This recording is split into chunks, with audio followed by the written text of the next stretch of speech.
Good evening friends, welcome to MSD nursing academy.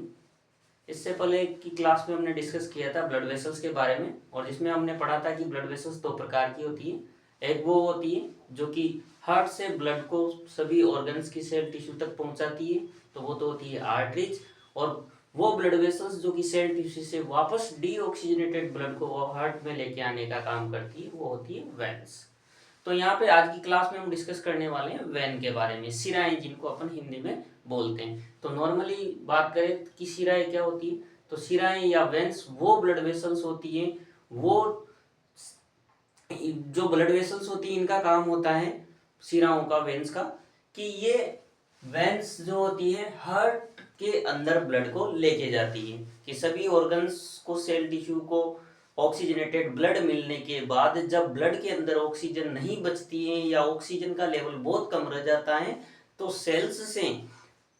शिराओं की या veins की सबसे छोटी ब्रांचेज होती है वेन्यूल्स। वेन्यूल्स के अंदर कैपिलरी के माध्यम से वेन्यूल्स में ब्लड जाता है, और छोटे छोटे वेन्यूल्स मिलकर बड़ी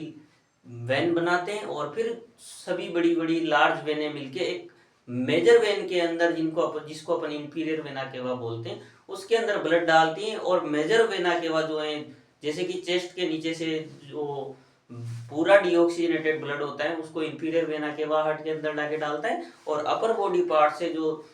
डीऑक्सीजनेटेड ब्लड होता है उसको सुपीरियर वेना केवा डालता है। तो देखते हैं आज की वीडियो में वेन क्या होती है। Veins carry blood towards the heart, कि वेन्स वो ब्लड वेसल्स होती हैं जो कि ब्लड को कहाँ पे लेके जाती हैं, हार्ट की ओर। इसके अलावा after blood Passage through the capillaries it enter into the smallest when called venule, कि जैसे ही आर्टरीज की छोटी सी ब्रांच आर्टरियोल्स के बाद से सेल्स को ऑक्सीजनेटेड ब्लड मिलता है, तो आर्टीरियोलर कैपिलरी के बाद ये कहाँ पे एंटर करता है, ब्लड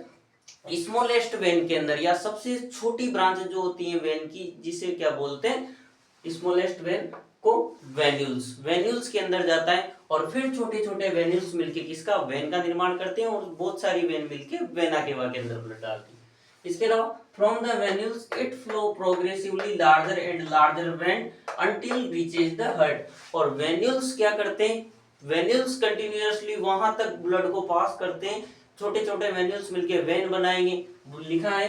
कि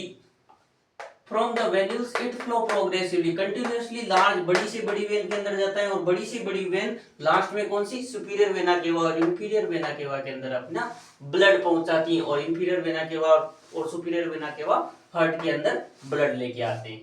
in the pulmonary circulation pulmonary vein transport blood from the lungs to the left atrium of the heart. और जैसे कि ये तो हो गया कि पूरी बॉडी का जो डीऑक्सीजनेटेड ब्लड होता है, चेस्ट से नीचे की जितने भी डीऑक्सीजनेटेड ब्लड है उसको तो सारी वेन्स कहाँ पे डालती है, इंफीरियर वेना केवा में, और इंफीरियर वेना केवा हार्ट के अंदर। और अपर बॉडी का जो है चेस्ट से ऊपर, तो सिर से लेके चेस्ट तक का जो होता है सुपीरियर वेना केवा के अंदर सारी वेने डालती हैं, और सुपीरियर वेना केवा हार्ट के अंदर डालते हैं। उसके बाद कौन सी वेन बची, पल्मोनरी वेन। पल्मोनरी वेन्स कहाँ से आती है, लंग्स से। ये जैसे कि लंग्स है, तो लंग्स से 4 पल्मोनरी वेन निकलती है, और 4 पल्मोनरी वेन कहाँ पे डालती, हार्ट के अंदर। तो in the pulmonary circulation pulmonary vein transport blood from the lungs to the left atrium. Lungs से जैसे ही 4 पल्मोनरी वेन ब्लड को लेके जाएगी कहाँ पे, हार्ट में, और हार्ट के कौन से पोर्शन में, लेफ्ट एट्रियम में जब डालती हैं, तो लंग्स से जो ब्लड आता है, बस पल्मोनरी वेन नाम है, लेकिन ब्लड कहाँ से आ रहा है, लंग्स से। तो लंग्स से क्या होता है, यहाँ पे जैसे ही व्यक्ति ब्रीथ करता है तो लंग्स में सांस, एयर के माध्यम से ऑक्सीजन मिलती है, और ऑक्सीजन इन पल्मोनरी लंग्स के अंदर जो ब्लड मौजूद है इसके अंदर मिक्स होती है, और जब पल्मोनरी वेन लंग्स से ब्लड को लेके जाती है, तो ये पल्मोनरी वेन के माध्यम से जो लेफ्ट एट्रियम में ब्लड आता है, ये क्या होता है, हाल ही में ऑक्सीजनेटेड हुआ है, लंग्स के अंदर ऑक्सीजन प्राप्त करके आया है। तो इस ब्लड के अंदर जो कि पल्मोनरी वेन के माध्यम से लेफ्ट एट्रियम में लाया जा रहा है, इसमें सबसे ज्यादा मात्रा में ऑक्सीजन की मात्रा होती है। तो बोला है कि in the pulmonary circulation pulmonary vein transport blood from the lungs to the left atrium of the heart, कि पल्मोनरी सर्कुलेशन में पल्मोनरी वेन के माध्यम से जो लेफ्ट एट्रियम के अंदर ब्लड आ रहा है लंग्स से, ये क्या होता है, it this blood has high oxygen content. ये ब्लड जो होता है इसके अंदर ऑक्सीजन कंटेंट बहुत ज्यादा मात्रा में होते हैं, because it oxygenated in the lungs, क्योंकि ये हाल ही में लंग्स के अंदर क्या हुआ है, एयर के द्वारा ऑक्सीजनेटेड हुआ है। इसके बाद बोला है systematic vein transport blood from the body tissue to the right atrium of the heart. This blood has reduced oxygen content from this blood has less oxygen content because the oxygen has been used for the metabolic activity in the cells। और इसके अलावा body की जब भी जितनी भी systematic veins हैं, भले वो लोअर एक्सट्रीमिटी से, अपर एक्सट्रीमिटी से, चेस्ट से, जितनी भी सिस्टेमेटिक वेन्स हैं जो डीऑक्सीजनेटेड ब्लड आया है, और जो कि सिस्टेमेटिक वेन्स कहाँ से लेके आती हैं, सब पूरी बॉडी जितनी भी सिस्टेमेटिक वेन है सभी इंफीरियर वेना केवा और सुपीरियर वेना केवा के माध्यम से हार्ट के अंदर ब्लड डालती हैं। तो ये हार्ट के अंदर जो ब्लड आ रहा है पूरी सिस्टेमेटिक वेन से, ये क्या होता है, डीऑक्सीजनेटेड होता है। क्यों होता है, क्योंकि ये ब्लड सेल्स के द्वारा, सभी ऑर्गन्स की सेल टिश्यू के द्वारा ऑक्सीजन को यूज किए जाने के बाद आ रहा है। तो ऑक्सीजन तो किसने ले ली, सेल्स ने अपने मेटाबॉलिज्म के लिए या एनर्जी प्रोड्यूस करने के लिए ऑक्सीजन का यूज कर लिया। तो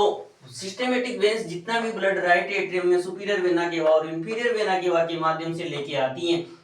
ये ब्लड जो होता है इसके अंदर ऑक्सीजन की मात्रा बहुत कम होती है, क्योंकि सेल्स के द्वारा मेटाबॉलिक एक्टिविटी के लिए या एनर्जी बनाने के लिए ऑक्सीजन का इस्तेमाल किया जा सका है। जिसके अलावा नेक्स्ट लिखा है because of the wall of the vein is thinner and less rigid than the artery, so the more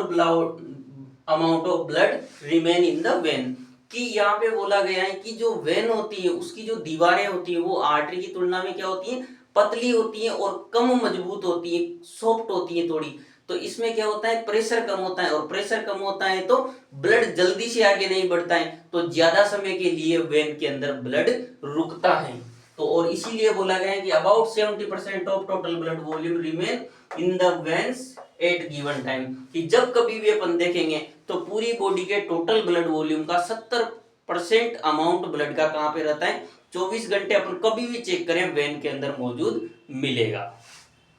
next है at medium and large vein have